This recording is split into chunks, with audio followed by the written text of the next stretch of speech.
Okay, number 14. Toxic substances often have a bitter taste. This is somewhat important here. Toxic substance having a bitter taste.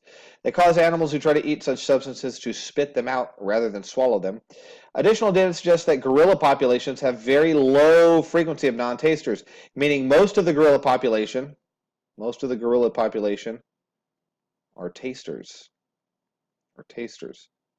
This to me suggests, all before I even read any further, that maybe there's some sort of selective pressure, of course, also due to this first little piece right here, toxic substances have a bitter taste, that there's a selective pressure in the gorilla population, meaning that tasters reproduce more successfully because they can spit out these toxins that would otherwise kill them, meaning that there's a selective pressure for gorillas to be able to taste, right?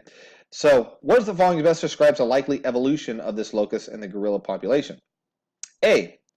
Gorillas who could taste bitter toxins were more likely to survive and reproduce than non-tasters. Well, that's exactly what I just said.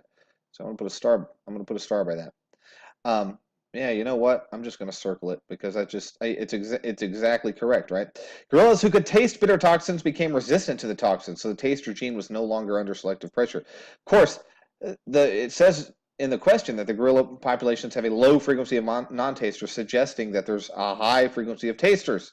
So this doesn't really make much sense to me. The taste regime was no longer under selective pressure. Um, does not make much sense. Gorillas acquired the taster allele by horizontal gene transfers from chimpanzees. And again, that's a nonsense answer.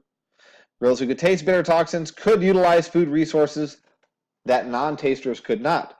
So obviously, the selective pressure is for gorillas who could taste, right? Who could taste. If they could taste bitter toxins, why wouldn't it be better for them to spit it out? It wouldn't necessarily become a new food source. So that's kind of a backwards answer, and it's not correct. A is the correct answer for number 14.